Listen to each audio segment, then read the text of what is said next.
आज हम आधुनिक भारत के बारे में चर्चा करेंगे कि किस तरीके से ये जो विदेशी कंपनी में काम करने वाले लोग हैं जो शुरुआत में व्यापारी के तौर पे आएंगे और यहाँ पर व्यापारी से यहाँ के शासक बन जाएंगे और बाद में उनका भारतीयों के साथ कैसे क्या संघर्ष होगा और उसके बाद वो उनसे देश को स्वतंत्रता मिली। तो जो सबसे पहले व्यापारी लोग आए वो थे पुर्तगाल के। Portuguese were the first European who discover a direct sea route to India. In 1498, Vasco da Gama, Portugal, discovered India. He came to India via Cape of Good Hope and became the first person to link Europe and Asia by an ocean route. दरअसल पुर्तगाली जो है, इनका जब Asia के साथ व्यापार चलेगा तो उस व्यापार में या यूरोप के और एशिया के व्यापार में जो अरब के लोग हैं, जैसे ही अरब के लोगों ने 1453 में कुस्तुनतुनिया जो है तुर्की है उस पर कब्जा किया तो भारत के बीच या एशिया को अगर हम देखें, एशिया और यूरोप के बीच जो स्थल मार्ग है वो क्या हो जाएगा, कट जाएगा। तो अब यूरोपीय लोगों के पास एक ही चारा होगा कि वो एशिया के लिए या भारत के लिए क्या करें, एक नया रूट खोजें और कोई ऐसा रूट जो अरब के अलावा किधर कहीं से होकर जाता हो। और इसके लिए ये जरूरत क्या हो जाएगी कि वो समुद्रिक खोजों के माध्यम से एक सी रूट खोजें। सर्वप्रथम ये प्रयास जो किया जाएगा वो 1487 में बार्थोलोमू डियाज के द्वारा किया जाएगा, लेकिन वो जो अफ्रीका तट है, अफ्रीका दक्षिण अफ्रीका तट है, वहां से वापस चला जाएगा। क्यों? क्योंकि उस समय जो समुद्री लहरें थी वो बहुत तेज चल रही थी, जिस वजह से वो वापस हो जाएगा। 1492 में एक व्यक्ति कोलंबस भारत की खोज करने निकलेगा, लेकिन अफ्रीका तट से वो पश्चिम की ओर मुड़ जाएगा और इस तरीके से वो अमेरिका की खोज करेगा, जिसे कहा जाएगा न्यू वर्ल्ड। और कोलंबस का जो मानना होगा वो यही मानना होगा कि उसने भारत की खोज कर ली है और इसी वजह से वहां के जो अमेरिका के जो वासी हैं, जिस जो स्थायी निवासी हैं, उन्हें देखने के बाद वो रेड इंडियंस कहेगा और वह इसी आशा में उसकी मृत्यु हो जाएगी या मृत्यु हो गई कि उसने भारत की खोज कर ली है। 1498 में एक दूसरा पुर्तगाली व्यक्ति जो है वास्को डी गामा, इसने एक गुजराती पथ प्रदर्शक जिन्हें हम जमोरिन यानी जो गुजराती पथ प्रदर्शक हैं अब्दुल मजीद, उनकी सहायता से कालीकट आएगा और कालीकट के जो स्थानीय शासक हैं जमोरिन, वो वास्को डी गामा का स्वागत करेंगे। तो इस तरीके से जो पुर्तगाली है वो क्या है, फर्स्ट यानी जो यूरोपीय कंपनी के लोग हैं जिन्होंने भारत एक तरीके से भारत आए। तो king Zamorin the local ruler received him and bestowed on his certain privilege, अर्थात इसको क्या किया, कुछ प्रिविलेज दी, कुछ छूट दी। After staying in India for a period of 3 months, Vasco D Gama return with a rich cargo which he sold in the European market at an exorbitant price 60 time the cost of his voyage. मतलब Vasco D Gama 3 महीने भारत में रहने के बाद जब Britain यानी जो पुर्तगाल वापस गया तो यूरोपीय बाजार में वो जो जहाज से चीजें लेके जाएगा उसको 60 गुना प्रॉफिट पर बेचेगा, या उसका जितना भी खर्चा आया उससे उसको 60 गुना ज्यादा प्रॉफिट होगा। Vasco D Gama came back to India for the second time. तो 1498 में पहली बार आए, 1501 में ये क्या होगा, दोबारा आएंगे। He set up a trading factory at Cannanore with establish of trade link Calicut, Cannanore and Cochin emerge the significant Portuguese centre in India. दोबारा आएंगे और दोबारा ये होगा कि भारत में कुछ फैक्ट्री स्थापित की जाएंगे, अर्थात जिन्हें हम आज के समय में गोदाम कहते हैं, उस तरीके की फैक्ट्री स्थापित की जाएंगी। और यहाँ ध्यान रखने की जरूरत यह है कि इन फैक्ट्री में कोई उत्पादन नहीं हुआ, बल्कि जो आसपास के क्षेत्र से वहां से चीजें खरीद के लाई जाती थी, यहाँ स्टोर किया जाता था, जहाजों में लाद कर उनको यूरोप के बाजार में क्या किया गया, भेज दिया गया और वहां से बेचकर जो प्रॉफिट हुआ उसको फिर से लाके क्या किया गया, यहाँ से फिर चीजें खरीदी गई। तो ये फैक्ट्री एक तरीके से गोदाम का कार्य करती थी। Arab traders became jealous of the rise and success of the Portuguese and hence caused enmity between the Portuguese and the local king Jamorin. जो अब अरब की शासक हैं वो क्या करेंगे, ईर्ष्या करने लगेंगे पुर्तगीज से। क्यों? क्योंकि यानी अरब के जो लोग हैं वो ईर्ष्या करने लगे। क्यों? क्योंकि अब जो पुर्तगीज हैं इनकी शक्ति बढ़ रही है और अरब के जो व्यापारी हैं इनका व्यापार क्या हो रहा है, कम हो रहा है। जैसे एग्जाम्पल के तौर पे हम देखें कि एक दुकानदार है, वो किसी क्षेत्र में इकलौती दुकान अगर चला रहा है और उसी के पास में कोई दूसरा दुकान खोल ले और दूसरे की दुकान अच्छे से चलने लगे, तो क्या है, पहले वाले दुकानदार को जेलस फील होगा। तो वही चीज यहाँ पर अरब व्यापारियों के साथ हुई। King Jamorin was defeated by the Portuguese. With the victory over Jamorin, the military superiority of the Portuguese were established. तो इस तरीके से राजा को भी जो अरब व्यापारी हैं उन लोगों ने भड़काया और राजा ने क्या किया, युद्ध छेड़ दिया। अब युद्ध में ये होगा कि पुर्तगाली जो है वो जीत गए और इस तरीके से जो यूरोपीय संप्रभुता है या जो यूरोपीय सेना की सुपीरियरिटी है वो सिद्ध हो गई। 1505 में Francisco de Almeida was appointed as the first Portuguese governor in India. यानी 1505 में फ्रांसिस्को डी अल्मेडा को पहला पुर्तगीज गवर्नर बनाया गया। और ये अगर देखें तो ये काफी इंपॉर्टेंट क्वेश्चन है कि पहला पुर्तगाली गवर्नर कौन बना, तो फ्रांसिस्को डी अल्मेडा कब बना, 1505 में। His policy being centric to controlling the Indian Ocean was known as, यानी इसकी जो नीति है, पॉलिसी है, वो यह है कि हिंद महासागर पर क्या करे, कंट्रोल रखे। इस यानी इस बिंदु पर इसकी जो नीति है वो केंद्रित है, इसी वजह से इसको क्या कहा गया, ब्लू वाटर पॉलिसी। यानी इसकी जो पॉलिसी है उसको कहा गया blue water policy. Alfonso de Albuquerque who replace Almeida as the governor in 1509 AD. अब अल्मेडा के बाद जो दूसरा गवर्नर बना वो बना कौन, अल्फांसो दी अल्बुकर्क। और इसे एक तरीके से हम क्या कह सकते हैं, पुर्तगीज शक्ति का जो वास्तविक संस्थापक है या वास्तविक क्या है, नियंत्रक है। एक तरीके से जो वास्तविक शासक है जिसने पुर्तगीज शक्ति को स्थापित किया वो कौन है, अल्बुकर्क है। He capture Goa from the sultan of Bijapur in 1510। अब 1509 में ये क्या हुआ, गवर्नर बना। 1510 में इसने क्या किया, गोवा जो है गोवा को एक तरीके से अपने कब्जे में ले लिया। किससे, बीजापुर के जो सुल्तान है उससे। He is considered the real founder of the Portuguese power in India. In 1515 Alfonso de Albuquerque banned the sati system in India. अब जो सती प्रथा है, सती प्रथा को 1515 में इसने भारत में क्या कर दिया, जो पुर्तगीज क्षेत्र है उसमें प्रतिबंधित कर दिया। और वही सती प्रथा आगे चलकर इसके 300 साल बाद, 315 साल बाद 1829 के एक्ट के माध्यम से 1830 और 1829 में बैन हुई जाके। तो एक तरीके से हम देख सकते हैं कि इसने जो महिलाओं के साथ जो अन्याय हो रहा था उनके प्रति भी न्याय की भूमिका अपनाई। Goa subsequently became the headquarter of the Portuguese settlement in India and was made capital city in 1530। अब क्या होगा, जो पुर्तगाली हैं, भारत में जितने भी पुर्तगाली हैं उनका क्या हो जाएगा, गोवा धीरे धीरे केंद्र बनने लगेगा। और 1530 में ये जो राजधानी है, राजधानी बन जाएगा। पुर्तगीज जो शासक हैं यहाँ पर, जो गवर्नर है उनके। By the end of the 16th century the Portuguese capture not only Goa, Daman, Diu and Salsette but also a vast stretch along the Indian coast।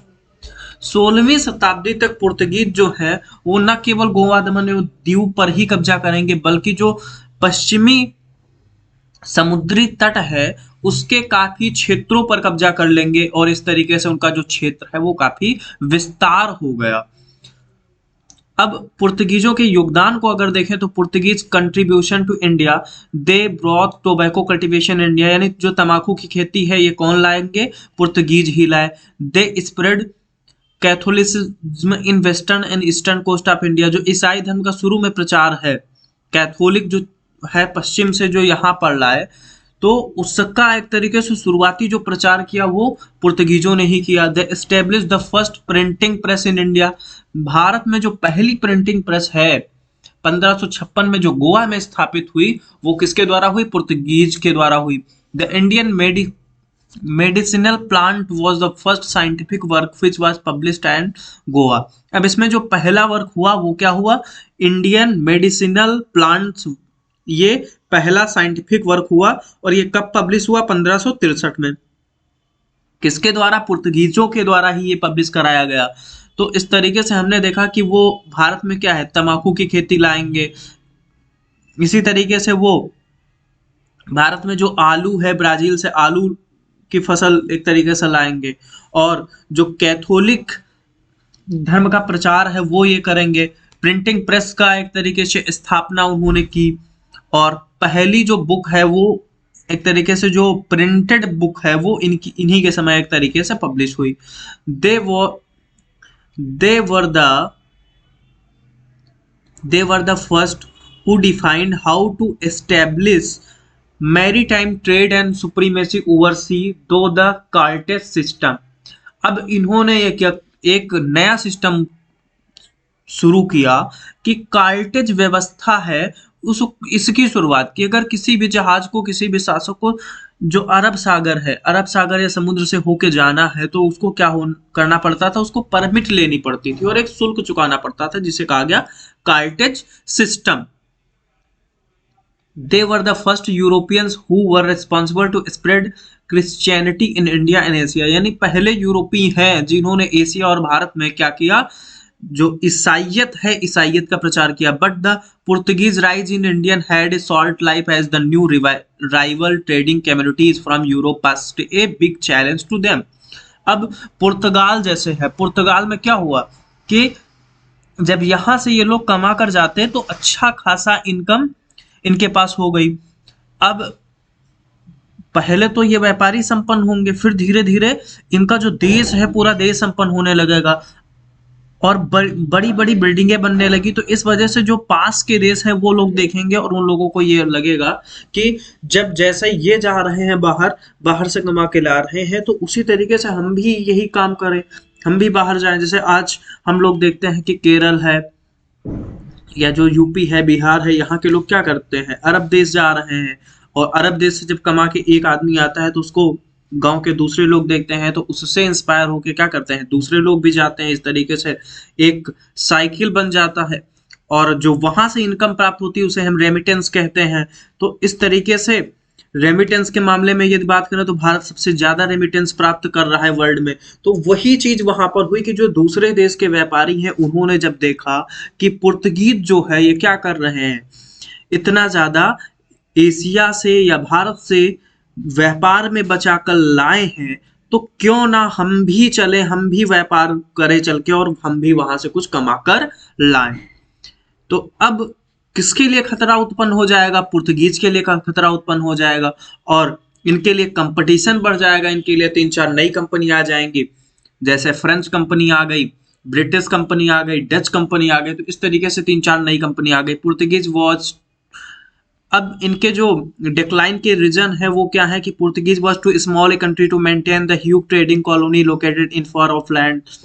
यानी इनका जो देश है वो काफी छोटा है और इतना ज्यादा विस्तृत नहीं था कि वो इतनी बड़ी बड़ी कॉलोनी जो काफी दूर थी उनके बड़े व्यापार को क्या करे? मेंटेन कर सके, अकेले ही चला सके।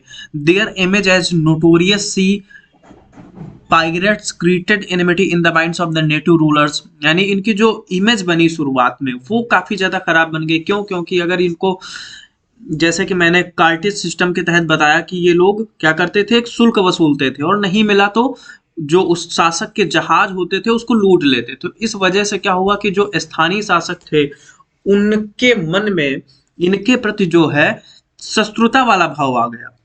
और उस दौर में यानी 1530 से 1550, 1560 या 1600 के दौर में इनकी कंडीशन ये थी कि इन्होंने जो मुगल शासक हैं अकबर तक के जहाजों को लूट लिया था। तो आप समझ सकते हैं कि इस वजह से ये कितने ज्यादा नोटोरियस हो गए और अनपॉपुलर हो गए among the both community as well as Hindu and Muslim. यानी मुस्लिम शासक भी विरोध में हो जाएंगे, हिंदू शासक भी विरोध में हो गए इनके। पुर्तगीज रिगिड रिलीजियस पॉलिसी, इनकी जो धार्मिक नीति है वो काफी ज्यादा कट्टर है, और ये इसने क्या कर दिया, अनपॉपुलर कर दिया दोनों समुदायों के बीच में, यानी मुस्लिम इस्लाम धर्म के बीच में भी, जो मुसलमान लोग हैं उनके बीच भी अनपॉपुलर हो गए, हिंदू के बीच भी अनपॉपुलर हो गए। क्यों? क्योंकि जैसे गोवा है या जो पश्चिमी तट का किनारा है, वहां पे जहां पर भी इन्होंने कब्जा किया तो सबको क्या किया, जबरन ईसाई बना दिया। The Portuguese who were the first to arrive in India were the last, यानी ये सबसे पहले आने वाले लोग हैं और सबसे बाद में गए। 1961 में जब भारत सरकार ने गोवा, दमन और दीव पर कब्जा किया ऑपरेशन विजय के माध्यम से, तब ये जाएंगे। अब इसके बाद आएंगे कौन, डच। डच जो है the people of Holland, present जो आज का नीदरलैंड है, वहां के लोगों को क्या कहा गया, डच कहा गया। In 1602 the United East India Company of the Netherland was form and given permission by the Dutch government to trade in the East Indies including India। 1602 में यूनाइटेड ईस्ट इंडिया कंपनी क्या होगी, Netherlands में बनेगी, और इसे permission दी गई, कि क्या हो, एक तरीके से ईस्ट इंडिया कंपनी के जो है व्यापार करे, कहां पर, भारत के साथ या पूर्वी देशों के साथ। First Dutch to come in India, तो हॉटमैन जो है, कॉर्नेल डी हॉटमैन, ये पहले डच व्यक्ति हैं जो भारत आए। The Dutch founded their first factory in Masulipatnam in Andhra Pradesh in 1605। Dutch, अब जो मसूलीपट्टनम है वहां पे इन्होंने पहली फैक्ट्री ओपन की, और बंगाल की तरफ जो फैक्ट्री है ये 1627 में इन्होंने खोली। सिलोन पर भी डचों ने कब्जा कर लिया, किससे ले लिया, एक तरीके से जो आज का श्रीलंका है ये 1656 में पुर्तगालियों से छीन लिया, और इसी तरीके से 1671 में इन्होंने जो मालाबार कोस्ट है उस पे कब्जा कर लिया। तो इस तरीके से हमने देखा कि जो पुर्तगीज हैं, जो शुरू में सबसे पहले आए, उनसे क्या हुआ, ये एक तरीके से क्षेत्र छीन रहे हैं। अब आगे जो कंपनी आएंगी तो वो क्या करेंगी, वो इनसे एक तरीके से अब क्षेत्र छीनना चालू कर देंगी। अब जैसे फ्रेंच आए, तो the French were the last European to come to India after the British, यानी फ्रेंच जो है ब्रिटिश के बाद आने वाले लोग हैं। We will deal with it before the British because of the long tenure of the British rule India, यानी जो ब्रिटिश है उनके बारे में हम चर्चा जो है बाद में करेंगे। क्यों? क्योंकि जो ब्रिटिश है वो भारत में ज्यादा समय तक रुके और उनका एक तरीके से ज्यादा शासन रहा, तो हम उनको बाद में विस्तृत तरीके से पढ़ेंगे। The French east India company was form in 1664, यानी जो फ्रांसीसी शासक हैं, जो उस समय के फ्रांसीसी शासक थे, उनके एक मंत्री हैं कॉलबर्ट, उनके द्वारा ये कंपनी स्थापित की गई 1664 में, और 1668 में इन्होंने फर्स्ट फैक्ट्री खोली सूरत में। 1669 में अनदर फैक्ट्री खोली गई मसूलीपट्टनम में। इन 1673 एडी द मुगल सूबेदार of Bengal allowed the French to set up a township of Chandernagore. 1673 में मुगल सूबेदार जो बंगाल के हैं, उन्होंने क्या किया कि फ्रांसीसियों को अलाउ कर दिया कि वो चंद्रनगर में अपनी क्या करें, एक शहर का निर्माण करें और यहाँ पे अपनी फैक्ट्री स्थापित करें। 1674 the French obtain a village called Pondicherry from the sultan of Bijapur. अब जिस तरीके से जो पुर्तगीज हैं जिन्होंने गोवा छीना था, उसी तरीके से ये जो बीजापुर के सुल्तान हैं उनसे क्या करेंगे, पौंडीचेरी लेंगे, और वहां पर एक सिटी एस्टेब्लिश की गई, और आगे चलकर ये एक फ्रांसीसियों का प्रमुख केंद्र बना। फ्रांसिस मार्टिन क्या है, फाउंडर ऑफ पौंडीचेरी होगा, और ये पहला फ्रेंच गवर्नर भी होगा, किसका, पौंडीचेरी का। The French East India Company with the passage of time developed its trade, यानी ये जो फ्रांसीसी ईस्ट इंडिया कंपनी है, ये जो ट्रेड करेगी, व्यापार करेगी, इसके जो व्यापार होंगे वो माही, कारिकल, बालासोर और कासिम बाजार नामक बंदरगाहों से किए गए। इन बंदरगाहों पे इन्होंने सबसे पहले अपना धीरे धीरे वहां के शासकों से क्या किया कि लेने की कोशिश की, उनको कुछ टैक्स दिया, और उसके बदले में व्यापार की अनुमति ली। बाद में धीरे धीरे वो क्या करते गए, उन शासकों पर अपना आधिपत्य जमाते गए और उन पर कब्जा कर लिया। यानी उनके जो ये क्षेत्र हैं, बंदरगाह वाले क्षेत्र हैं, इन पर एक तरीके से अपना ही कब्जा कर लिया। The French east India company took hold of Yanam in 1723 AD, Mahi on Malabar coast and Karaikal in 1739. From their arrival until 1741 AD, the objectives of the French, like those of the British, were purely commercial. यानी इनका जो उद्देश्य है वो क्या रहेगा, वाणिज्यिक उद्देश्य ही रहेगा कि ये ज्यादा से ज्यादा क्या करेंगे, व्यापार से कमाना चाहेंगे। अब इनके समय जो डुप्ले है, वो जब फ्रेंच ईस्ट इंडिया कंपनी का गवर्नर बना 1741 में, तो वो एक नई पॉलिसी लाएगा। यानी डुप्ले जो है नई पॉलिसी लाया, उसके तहत ये सोचेगा कि क्यों ना हम अपने सैनिक जो है भारतीय शासकों की इच्छा के हिसाब से, यानी जो रुपए है वो भारतीय शासकों के लगे और सेना हमारी हो, और जितने भी भारतीय शासक हैं इनको जब कभी सेना की जरूरत हो तो उनसे रुपए लेकर हम उनको सेना प्रोवाइड करें। तो इस तरीके से ये क्या होगा कि अपनी दूरदर्शितापूर्ण जो पॉलिसी है इसके तहत क्या करेगा, एक विदेशी शासक के दम पर एक बड़ी सेना रख लेगा। The British challenge French under Dupleix and subsequently both power had a face off. Duple's army under the Marquis de Bussy Castellano captured the area between Hyderabad and Cape Comorin. अब जब इसने इस तरीके की रणनीति अपनाई तो अंग्रेजों को क्या होगा, भयभीत हो जाएंगे, और अंग्रेज और इसके बीच एक तरीके से फ्रांसीसी कंपनी के बीच क्या हो जाएगा, संघर्ष हो जाएगा। Robert Clive, A British officer, arrive in India in 1744 AD। यानी जो रॉबर्ट क्लाइव है ये 1744 में भारत आया और आगे चलकर ये क्या करेगा, डुप्ले को हराएगा, और 1754 में डुप्ले वापस बुला लिएगा। जो रॉबर्ट क्लाइव है ये कंपनी का एक तरीके से सबसे पहले एक क्लर्क के तौर पे आएगा और आगे चलकर ये पूरी कंपनी का 1765 में गवर्नर बन जाएगा।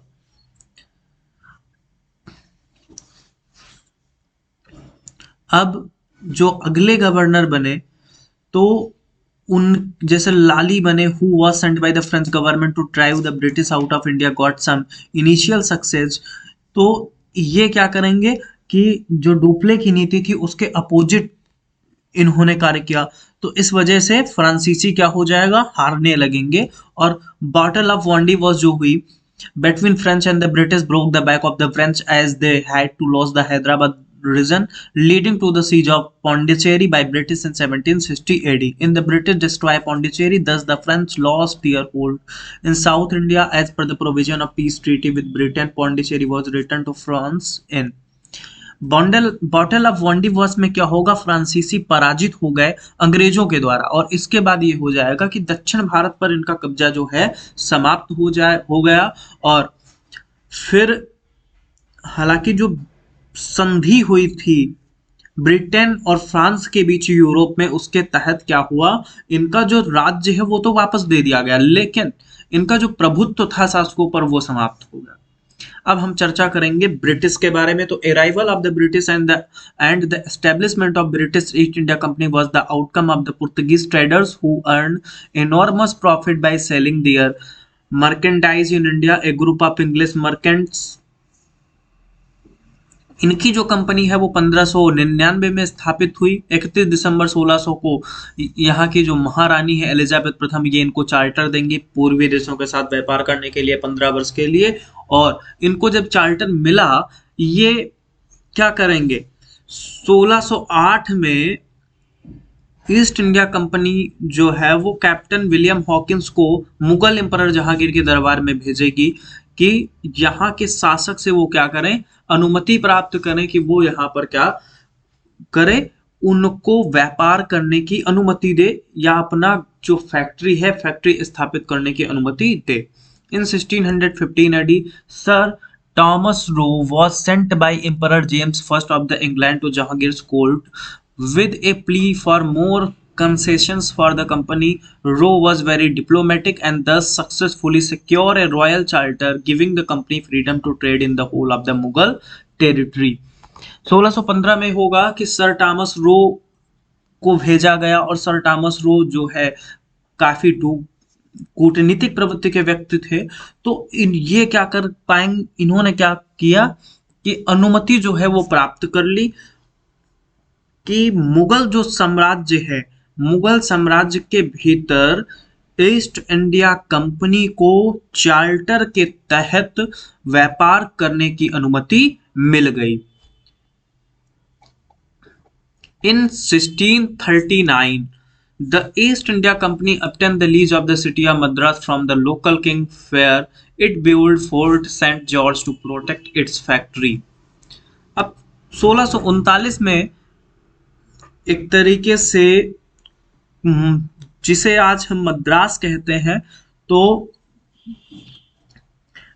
1639 में फ्रांसिस डे ने एक छोटी सी जगह लीज पर लेकर वहां पर एक सिटी एस्टेब्लिश की जिसे क्या कहा गया, मद्रास कहा गया। Headquarter of the company, the East India company further expanded its base and flourished, तो it also face challenge from the Portuguese, the Dutch and the French. The decisive moment came in 1660-80 when, अब पुर्तगालियों के बीच में और अंग्रेजों के लिए, यानी अंग्रेजों के लिए जो सबसे अच्छा समय आया वो ये आया कि 1661-62 में या 1661 के दिसंबर में इनके जो राजकुमार हैं चार्ल्स द्वितीय, इनका विवाह हुआ पुर्तगीज राजकुमारी कैथरीन से, और इनको दहेज के तौर पे जो बॉम्बे द्वीप है वो 1668 में यानी इनको दहेज के तौर पे क्या मिला, बॉम्बे का जो द्वीप है वो पुर्तगालियों ने दे दिया। आगे चलकर 1668 में ये जो राजा है या राजकुमार है चार्ल्स द्वितीय, इन्होंने उस द्वीप को ईस्ट इंडिया कंपनी को 10 पाउंड वार्षिक किराए पर दे दिया। The company was the west coast shifted its business headquarter from Surat to Bombay. अब कंपनी क्या करेगी, जो सूरत में इसका हेडक्वार्टर है वहां से इसने स्थानांतरित कर लिया, कहां पर, बॉम्बे। इसी तरीके से आगे जैसे हम देखें तो बंगाल में क्या होगा, तो governor of Bengal Shujauddaula in 1651 AD allowed the English company to carry out its trade activity in Bengal. जो बंगाल का गवर्नर है सुजाउद्दौला, इसने 1651 में, यानी जो शाहजहां का पुत्र होगा, ये क्या करेगा, कंपनी को अलाउ करेगा कि वो वहां पर व्यापार करे, व्यापार करने के लिए अनुमति देगा। और इस तरीके से हुगली में एक फैक्ट्री स्थापित की जाएगी, और 1692 में ये होगा कि सूतानती, गोविंदपुर और कलिकता 3 गांव लिए जाएंगे, और उन यानी 3 गांव लेकर 1698 में एक सिटी एस्टैब्लिश की गई, एक फोर्ट बनाया गया जिसे कहा गया आगे चलकर कोलकाता या कलकत्ता। यहाँ पे जो फोर्ट बना उसको कहा गया Fort William was raised in order to provide protection around the factory, यानी इसको फोर्ट विलियम कहा गया। अब 1717 में मुगल जो एम्परर है फर्रुख खसियर, वो एक रॉयल फरमान इशू कर देंगे, चार्टर दे देंगे जिसे कहा जाएगा the Magna carta for the British rule in India. क्यों? क्योंकि इसमें इन्होंने ये दे दिया कि कंपनी की जो इंपॉर्टेंट ट्रेडिंग फैसिलिटी है बंगाल, उनको एक्सपोर्ट और इंपोर्ट की अनुमति मिल गई विदाउट पेइंग एनी टैक्स, बिना कर दिए। जितना भी मुगल साम्राज्य है और बंगाल, तो बंगाल से बाहर और बंगाल के भीतर ट्रेड करने के लिए बिना टैक्स की अनुमति मिल गई। किसके माध्यम से? 1717 के रॉयल फरमान चार्टर के माध्यम से। किसने दिया? जो मुगल सम्राट है फर्रुख खसियर, इनके द्वारा दिया गया। तो इस तरीके से अब जो कंपनी है, कंपनी ये जो ब्रिटिश कंपनी है, ये क्या करेगी, एक तरीके से पावरफुल हो जाएगी, वहां से व्यापार करके अपनी शक्ति को स्टैब्लिश करेगी, और आगे चलकर ब्रिटिश के बीच, जो ब्रिटिश और फ्रेंच है, इनके बीच युद्ध होंगे, और ये युद्ध जो हुए इन्हें कहा गया कर्नाटिक वॉर। और इस तरीके से पहला जो कर्नाटक वॉर हुआ 1746 से 48 द इंग्लिश और फ्रेंच फोर्सेस के बीच में होगा। जोसेफ फ्रांसिस डुप्ले जो है वो फ्रेंच गवर्नर होगा, और इसी तरीके से अनवरुद्दीन खान जो है नवाब ऑफ कर्नाटक, ये इसके पक्ष में होंगे। France and Britain were on opposite side of the camp of the war of Austrian succession, यानी ऑस्ट्रिया का जो उत्तराधिकार युद्ध चल रहा है यूरोप में, उसी का एक विस्तार है। और वहां पर फ्रेंच और ब्रिटिश क्या है, एक दूसरे के विरोध में लड़ रहे हैं। इस वजह से जैसे ही वहां युद्ध हुआ तो यहाँ पर भी युद्ध चालू हो जाएगा। और आगे चलकर वहां का युद्ध जब रुकेगा तो ये युद्ध भी समाप्त हो जाएगा एला सापल की संधि के माध्यम से। सेकेंड कर्नाटक वार जो होगा 1749 टू 54, ये भी जो निजाम ऑफ हैदराबाद है और नवाब ऑफ कर्नाटक है, इनके पदों को लेके होगा। और इसमें भी जो ब्रिटिश और फ्रेंच हैं वो एक दूसरे के अगेंस्ट लड़ने लगेंगे। अब इसमें ये होगा कि इस युद्ध के बाद, जैसे जो दूसरा युद्ध है, दूसरे युद्ध के बाद ये होगा कि जब दूसरा युद्ध समाप्त हुआ उसके बाद 1757 में प्लासी का युद्ध होगा। और प्लासी के युद्ध में जो ब्रिटिश है वो जीत जाएंगे, और ब्रिटिश के जीतने की वजह से उनको काफी ज्यादा धन की प्राप्ति होगी, और उस धन का प्रयोग करके आगे चलकर जो तीसरा कर्नाटक युद्ध हुआ 1757 से 63, इसमें बॉटल ऑफ वांडीवास में 1760 में ये जो ब्रिटिश है इन लोगों ने फ्रांसीसियों को पराजित किया। और इस तरीके से भारत में जो दो कंपनियों के बीच में यहाँ के राज्य को लेकर कि कौन यहाँ के राज्य पर कब्जा करेगा ये विवाद चला आ रहा था, तो उससे ये क्लियर हो गया कि यहाँ पर कब्जा किसका होगा, तो वो कब्जा ब्रिटिशों का हो गया। क्यों? क्योंकि बंगाल से वो लोग संपत्ति प्राप्त कर चुके थे। और जैसा कि एक इतिहासकार ने लिखा है कि डोपले ने भारत की चाबी दक्कन में खोजने की कोशिश की और वह नहीं सफल हुआ, वहीं क्लाइव ने इसे बंगाल में खोजा और पाया। इस तरीके से उसने जो अंग्रेज कंपनी है या जो ब्रिटेन के लोग हैं उनको क्या किया, भारत की चाबी खोज कर दी। तो इस तरीके से हमने कहाँ तक पढ़ा कि जो युद्ध हुए अंग्रेजों के बीच और फ्रांसीसियों के बीच, और इसमें किस तरीके से अंग्रेज सफल हुए। अब हम इसी तरीके से देखते हैं एंग्लो मैसूर वॉर। तो अब अंग्रेज जब सफल हो जाएंगे तो इनका जैसे 1757 में प्लासी का युद्ध हुआ, 1764 में बक्सर का युद्ध हुआ, इसी तरीके से मैसूर के साथ भी युद्ध होंगे। तो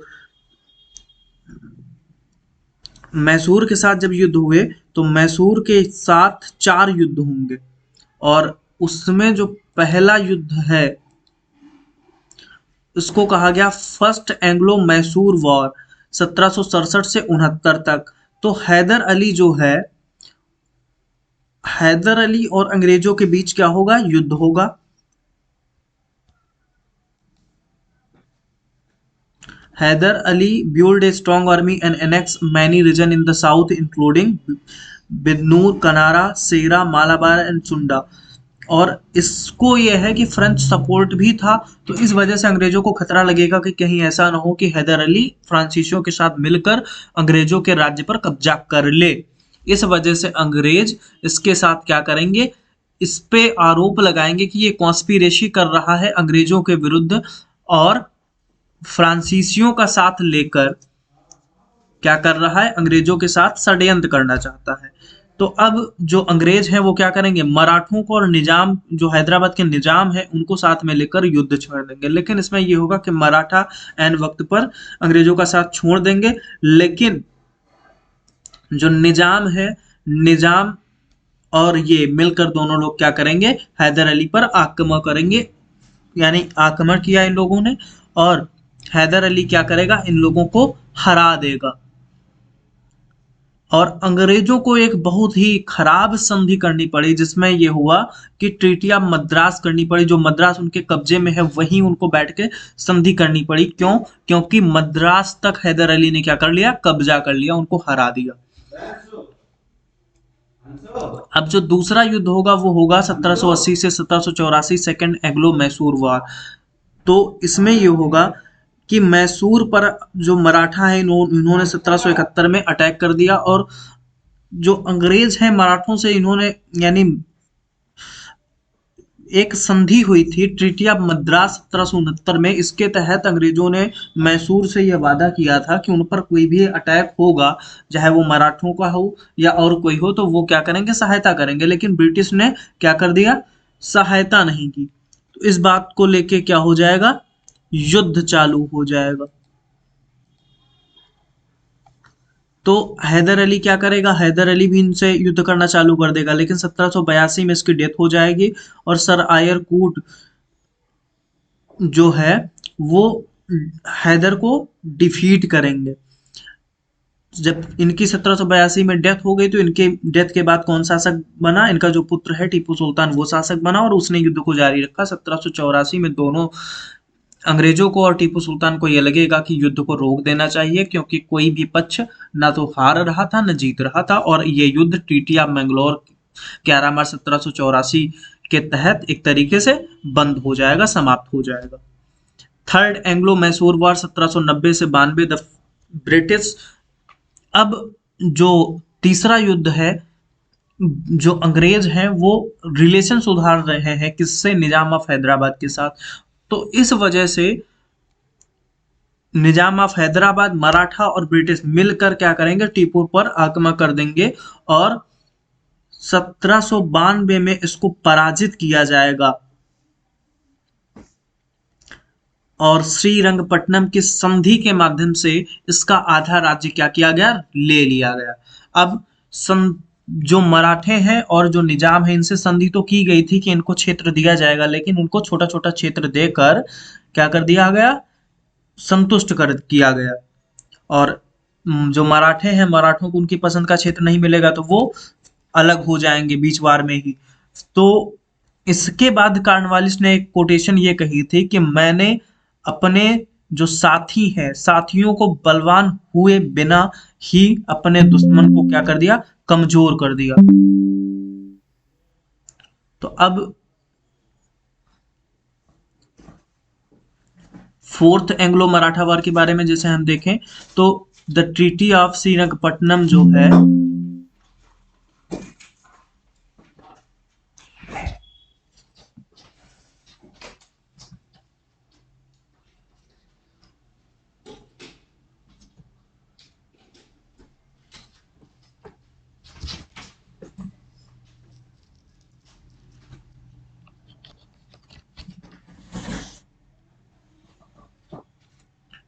तो इसमें क्या होगा, श्रीरंगपट्टनम की संधि के माध्यम से ये एक तरीके से क्या हो जाएगा, युद्ध समाप्त हो जाएगा, लेकिन आधा क्षेत्र भी ले लिया जाएगा।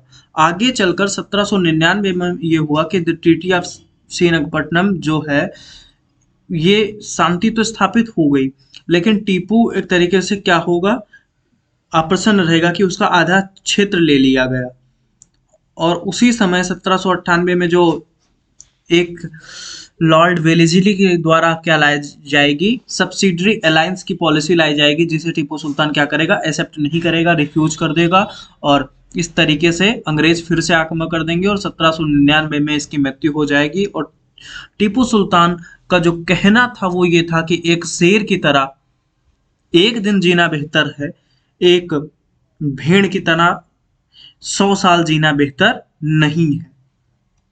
और इस तरीके से इसमें इसकी हार हो जाएगी। इसका जो क्षेत्र है वो ले लिया गया, किसके द्वारा, अंग्रेजों के द्वारा। तो इस तरीके से आज हमने जाना कि जो कंपनी है, चाहे वो पुर्तगाली कंपनी हो, डच कंपनी हो, फ्रांसीसी कंपनी हो, ब्रिटिश कंपनी हो, ये किस तरीके से आए, कैसे आगे चलकर फ्रांसीसी कंपनी के बीच और अंग्रेजों के बीच, अंग्रेज जो कंपनी है इनके बीच युद्ध हुआ, और उनमें अंग्रेज किस तरीके से उसी बीच में एक युद्ध, प्लासी का युद्ध हुआ, जिसमें ये विजय प्राप्त करने के बाद फिर फ्रांसीसियों को पराजित करते हैं और भारत में जो कंपनी का शासन है, कंपनी को ऊपर ले जाएंगे। फिर इन्होंने किस तरीके से एंग्लो मैसूर वार में मैसूर पर कब्जा किया, तो इन युद्धों के बारे में आज हमने चर्चा की। अब हम कल वाले जो वीडियो होगा उसमें हम जो ईस्ट इंडिया कंपनी है, इसने किस तरीके से जो मराठा है, मराठों के साथ युद्ध कैसे जीते, कैसे सिख के साथ जो सिख वार है वो कैसे जीते, और जो बक्सर का युद्ध है उसके बारे में जानेंगे, और उसके अलावा जो 1816 का एक तरीके से जब इन्होंने जो नेपाल है आज का गोरखाओं को पराजित किया, तो वो किस तरीके से इन्होंने जीता।